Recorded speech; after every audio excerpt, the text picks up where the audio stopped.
Good morning, and welcome to this week's episode of the Ask Dr. Murphy series.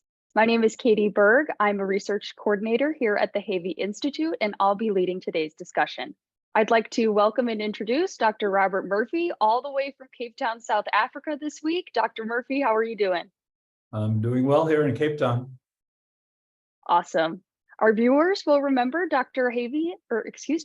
Murphy as the executive director of the Havey Institute for Global Health and the John Philip Fair Professor of Infectious Diseases here at Northwestern's Feinberg School of Medicine. He answers your COVID, public health, or infectious disease questions each week here on the Havey Facebook page and YouTube page. You can also find us through Twitter or X. This week, Dr. Murphy will be reacting to the latest headlines as well as answering a viewer-submitted question that we've received. I'm going to start out today with the COVID statistics. The average cases per day is around 10,000. Of course, no reporting exactly on that. The average new hospitalizations per day is 1,293 people. The average COVID death per day is 25. And the new booster proportion is staying steady at 17%. Dr. Murphy, your reaction to those numbers? Yeah, it's the same basically as last week. So, we're having more we don't know how many infections there are because they're not reportable anymore. So I think everybody knows people have been getting COVID all over the place. So we're having this summer peak, which is typical for COVID and not for flu. So, these are different diseases. This is like, it used to be the summer cold, and now it's like the summer COVID. So you can end up getting hospitalized for this and getting really sick. The good news is that the death rate is still very low, 25 people dying from COVID per day. I mean, it's horrible, but it's a lot less than what it used to be. And now it's lower than what the flu death rate is, which is about 100 people per day average. Mm-hmm. And I heard there may have been news of a variant that's been popping out to, officials and people like yourselves. Can you tell us a little bit about it?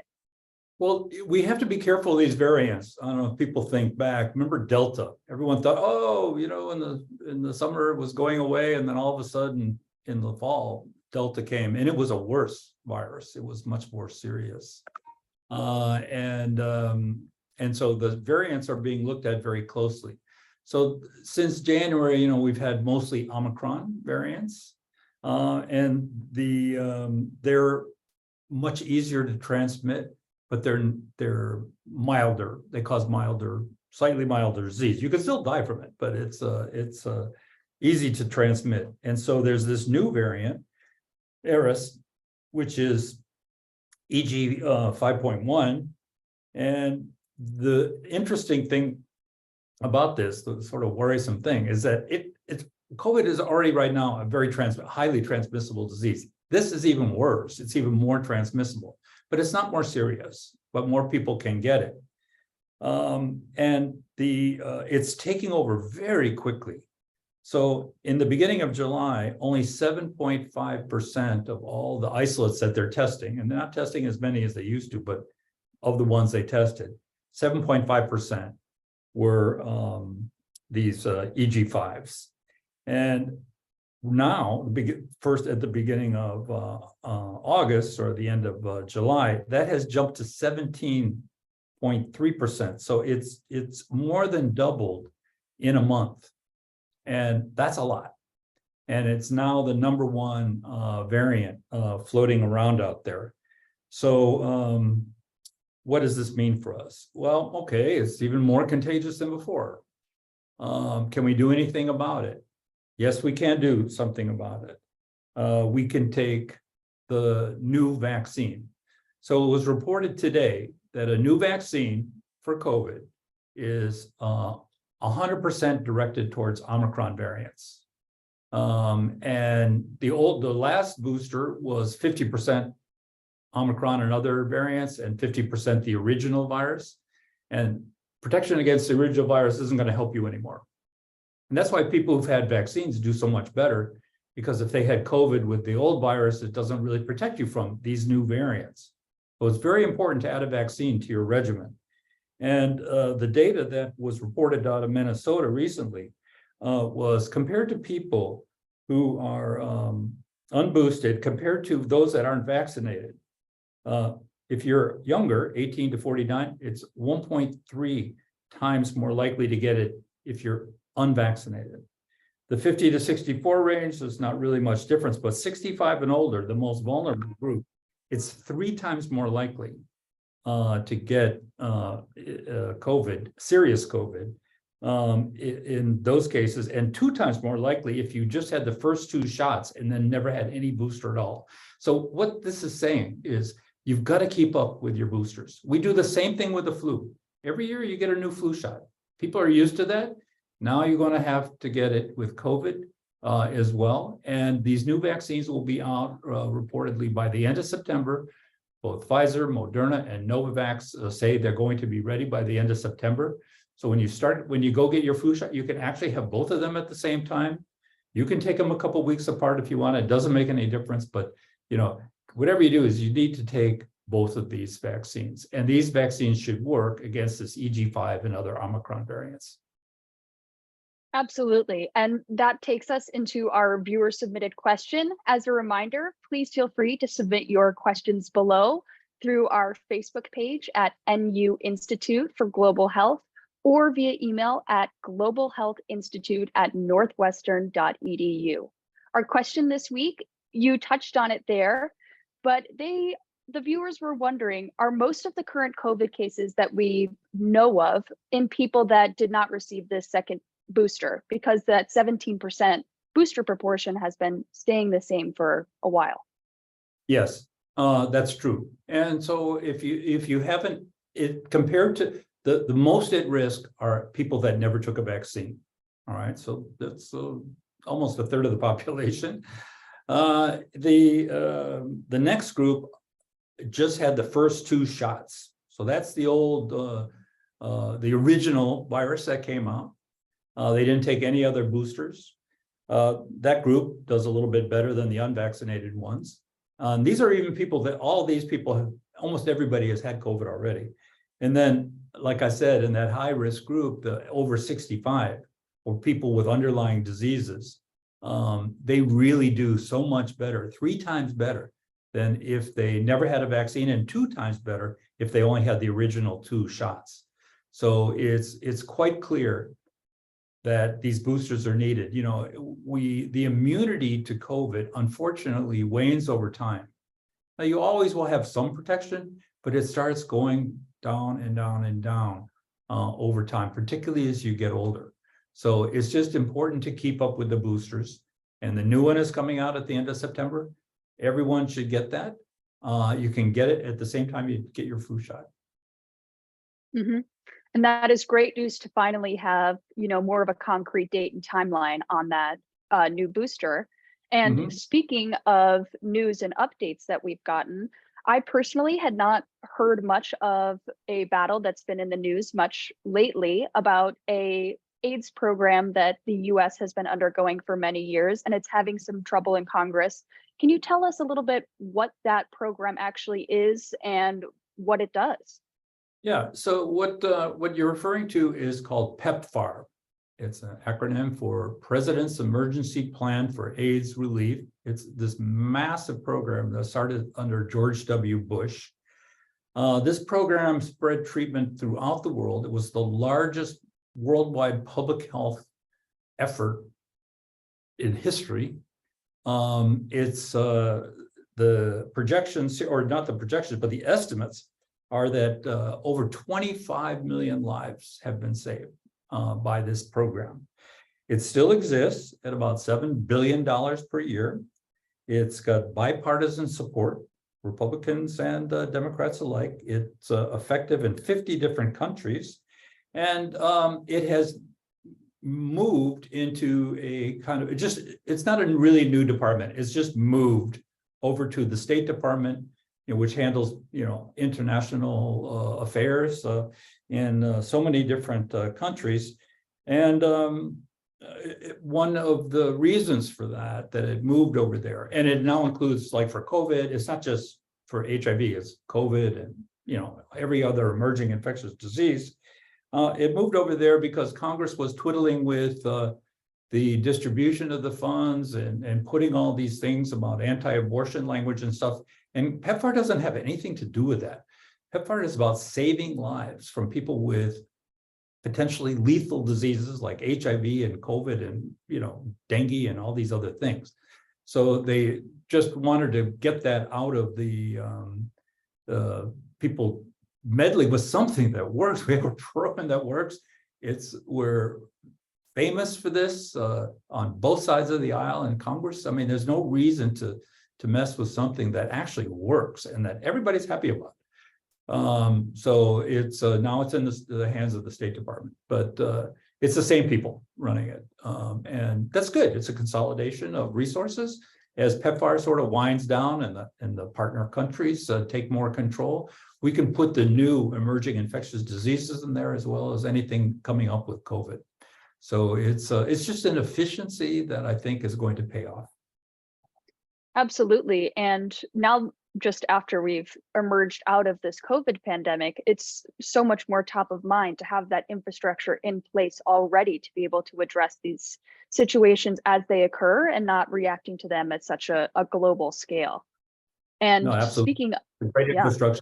I used to be I was the founding country director, PEPFAR country director for Nigeria when it first started in 2004, I think, 2004 and 5.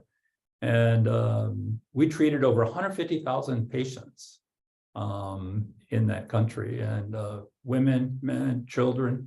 And it was, we had over 50 different sites in the Nigerian country. And we transitioned it over to control to the Nigerians themselves, who are doing a fantastic job with running the program now.